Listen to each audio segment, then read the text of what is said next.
Recording club Ajmer से जयवंती आसवानी का सभी साथियों को नमस्कार। शुक्रवार 12 अप्रैल 2019 आप सबके साथ हूँ the story of recording club part 43 लेकर। सिर्फ 2 दिन और बचे हैं। जिन साथियों ने अपना रजिस्ट्रेशन नहीं करवाया है वो ऑफिस नंबर 7737868659 या फिर 9414868659 पर अपना रजिस्ट्रेशन करवा सकते हैं। सिर्फ 2 दिन बचे हैं रजिस्ट्रेशन के लिए, उसके बाद रजिस्ट्रेशन नहीं किया जाएगा। तो मैं सोचती हूँ कि जो साथी अभी भी सोच रहे हैं कि करवाएं या ना करवाएं, वो अब इन 2 दिनों में अपना रजिस्ट्रेशन करवा लेंगे, क्योंकि उसके बाद मौका हाथ से निकल जाएगा। शनिवार और रविवार 2 दिन हैं अभी,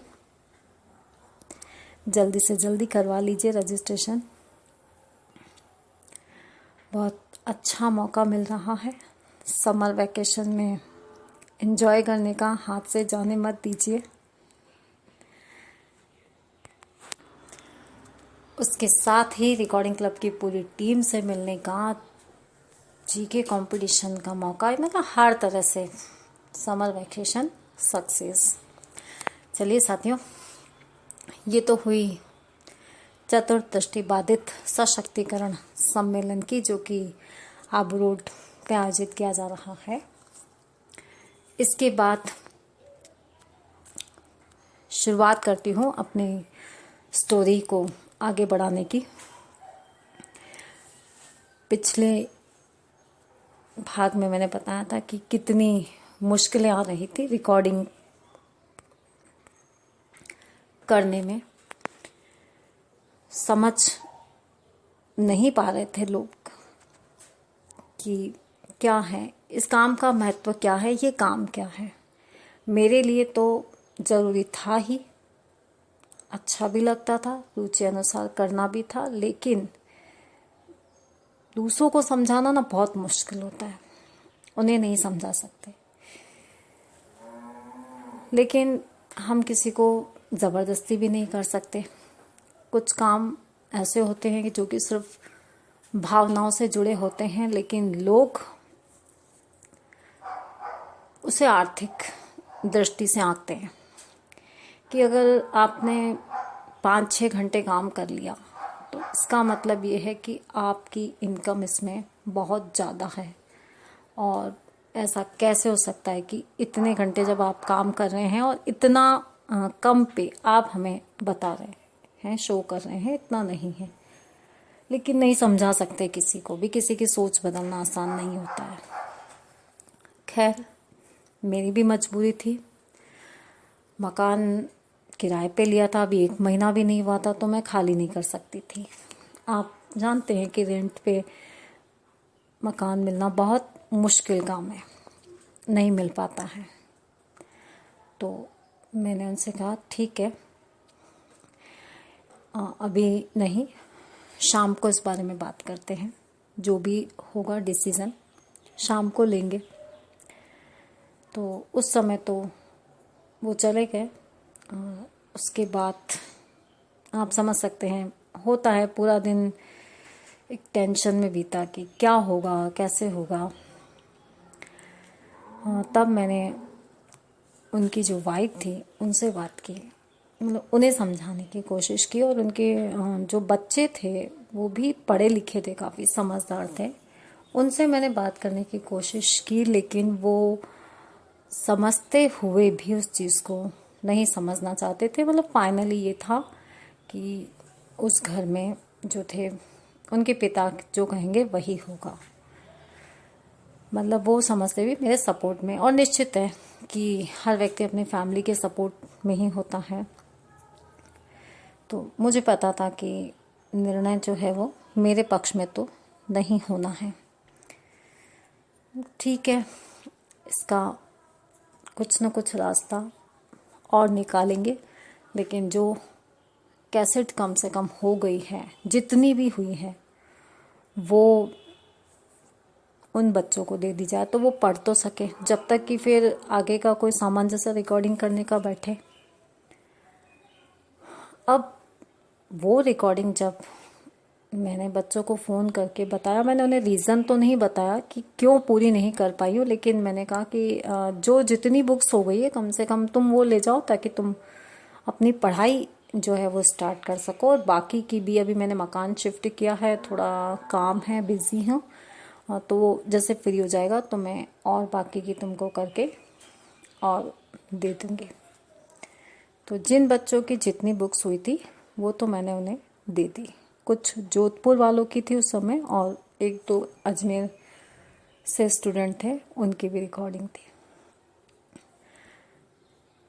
उसके दूसरे दिन की बात है, शाम को मैं जब रिकॉर्डिंग की हुई कैसेट स्कूल में देने गई तो मुझे हमारी जान पहचान के कोई थे रिलेटिव मिले, तो उनसे बातचीत हुई रास्ते में, और उन्होंने मुझे उस समय, वो होता है एक औपचारिकतावश कि क्या कर रहे हो, क्या काम कर रहे हो, अभी कहाँ रह रहे हो, ये सब बातें उन्होंने पूछी। तो मैंने भी उन्हें अपने बारे में बताया कि ये रिकॉर्डिंग वगैरह का काम जो है, और स्कूल में बच्चों को रीडिंग कराना, ये सब काम मैं करती हूँ और ठीक चल रहा है। तो उस समय क्योंकि समर वैकेशन चल रहे थे तो उन्होंने मुझे कहा कि मेरे तो बच्चे हैं और उन दोनों को साइकिल सिखानी है, अगर कोई हो तो बता देना, जो पे होगा वो हम कर देंगे, क्योंकि वो दोनों हस्बैंड वाइफ जॉब करते हैं अभी भी। तो न जाने क्यों, मतलब कोई डिसीज़न नहीं लेना पड़ा, और अचानक ही मुझे दिमाग में आया कि क्या मैं उनको साइकिल सिखा दूं, और वो पे आप जो दूसरों को करेंगे वो मुझे कर दीजिएगा। तो उन्होंने कहा कि हमें तो कोई प्रॉब्लम नहीं है, तुम सिखा दोगे। मैंने कहा हाँ, मैं दोनों को साइकिल सिखा दूंगी, लेकिन 2000 रुपीज़ पेमेंट मैं लूँगी दोनों को सिखाने का। उस समय मैंने ये काम कभी किया नहीं था, ना कभी किसी को सिखाई थी साइकिल। हाँ, मुझे आती थी, लेकिन ना जाने के तुरंत फुरत में दिमाग में ये आइडिया आया कि अगर मैं इनके बच्चों को साइकिल सिखाती हूँ और एडवांस पेमेंट ले लेती हूँ, और मकान मालिक को जो है समय से पहले अगर किराया दे दिया जाए, तो शायद उनका जो व्यवहार है थोड़ा, मतलब जो मेरी उम्मीद है वैसा थोड़ा हो जाए, थोड़ा शांत हो जाए, मुझसे अच्छा हो जाए। हालांकि व्यवहार उनका अच्छा था, लेकिन वो उन्हें लगे कि हाँ ठीक है, चलो समय पे किराया मिल रहा है और हमारे बीच जो विवाद चल रहा है वो भी खत्म हो जाए। तो उन्होंने कहा कि 2000 तो नहीं, हम 1500 रुपये देंगे। तो मैंने सोचा ठीक है, मुझे 1300 रुपये किराया देना है विथ लाइट बिल। मैंने उन्हें ओके कर दिया, क्योंकि एक रीज़न ये भी था, जो बुक्स मेरे पास आई हुई थी वो कंप्लीट नहीं हो पाई थी। तो जब मैंने स्टूडेंट्स को, मतलब 5-6 पासबुक्स में से 3-3, किसी को 2 पासबुक थी तो दी थी, तो उन्होंने भी उस समय कहा कि पेमेंट एक साथ करेंगे, जब सारी पासबुक्स रिकॉर्ड हो जाएगी तब हम पेमेंट कर देंगे। और उस समय मैं भी उन्हें कुछ नहीं कह सकती थी, क्योंकि मेरा भी काम अधूरा था, मेरी समस्याएं मेरे साथ थी। मैंने कहा ठीक है, कोई बात नहीं, जब आपकी रिकॉर्डिंग पूरी करके मैं आपको सबमिट कर दूं तब आप मुझे पेमेंट कर देना। और यहाँ पर ये तय हो गया साइकिल सिखाने का। तो उन्होंने 1500 रुपये देने की बात कही। तो मैंने कहा ठीक है, लेकिन मेरी एक शर्त है कि 1500 रुपये आप मुझे एडवांस देंगे। उन्होंने कहा ठीक है, उसमें कोई प्रॉब्लम नहीं है, आप भले 1500 रुपये अभी ले जाइए, और जब से आपको लगे आप सिखाने आ जाइएगा। मैंने कहा ठीक है। अब नेक्स्ट डे से ही मैंने साइकिल सिखाना शुरू कर दिया। और उससे पहले उसी शाम को जब मैं अपने घर गई तो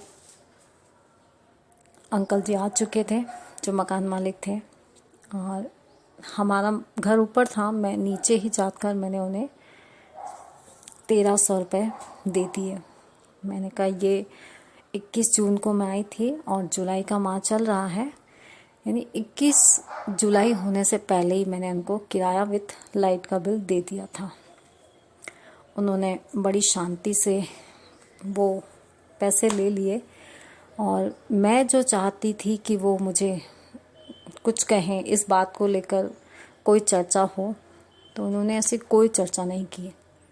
और उस समय मैंने भी कोई चर्चा नहीं की। मुझे लगा कहीं ऐसा ना हो कि इन्हें एकदम से गुस्सा आ जाए।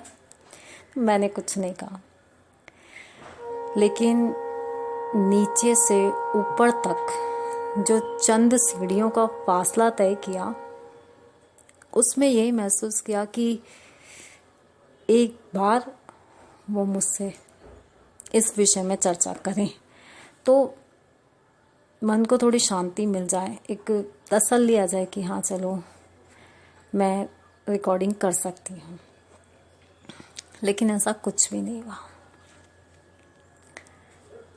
कोई बात नहीं, क्योंकि मजबूत तो खुद को पहले ही कर लिया था। पता था परेशानियाँ आएंगी, लेकिन इस तरह से आएंगी कि एक समय काम नहीं था और एक समय काम है तो कर नहीं सकते।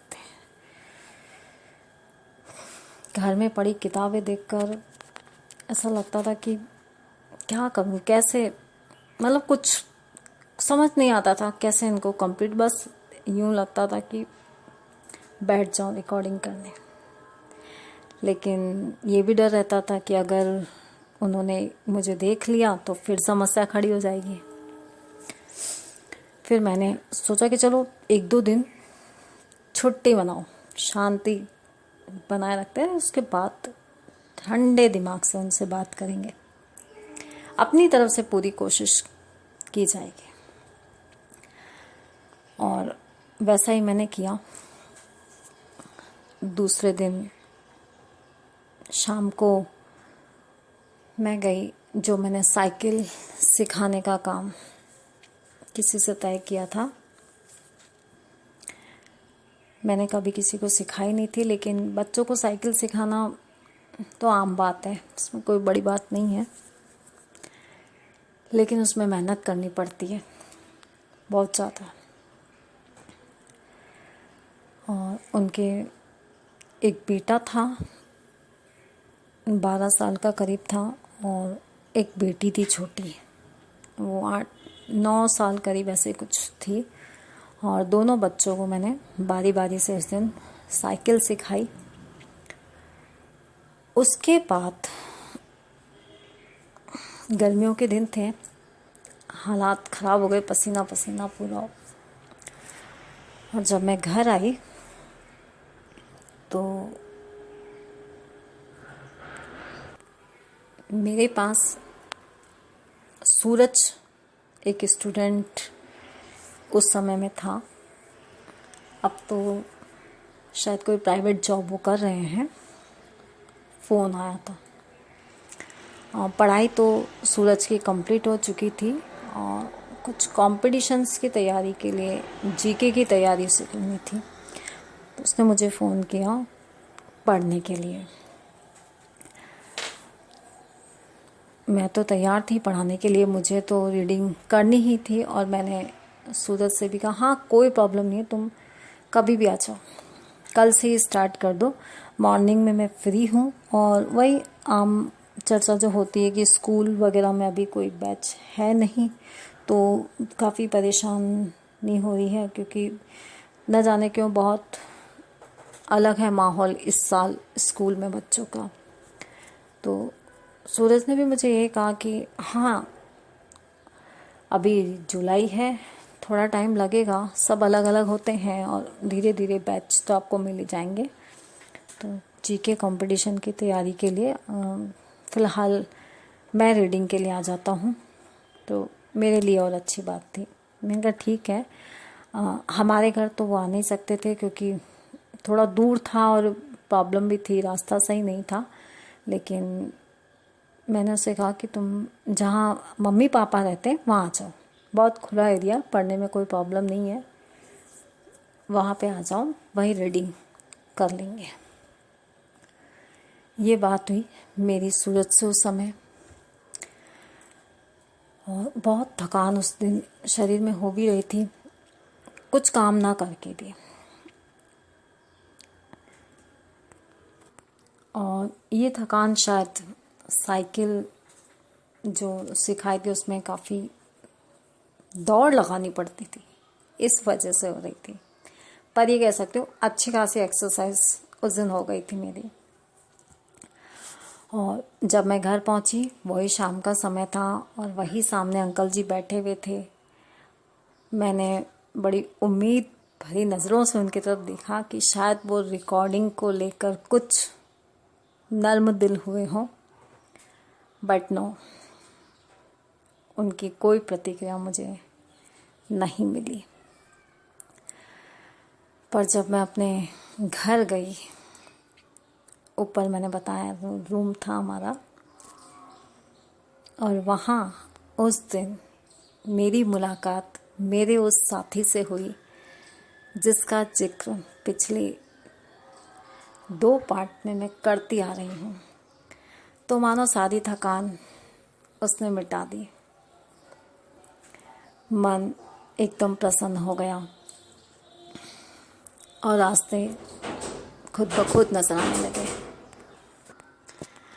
ऐसा महसूस हुआ कि अगर वो मेरे साथ है तो कोई भी मुश्किल नहीं है, आसान हो जाएगी मेरे लिए बहुत। आज का समय भी पूरा हो चुका है, तो नेक्स्ट जो भाग आपके सामने मैं पेश करूँगी उसमें ज़रूर उस साथी का नाम मैं आपसे शेयर कर पाऊँगी। तब तक के लिए आप सभी को शुभ संध्या।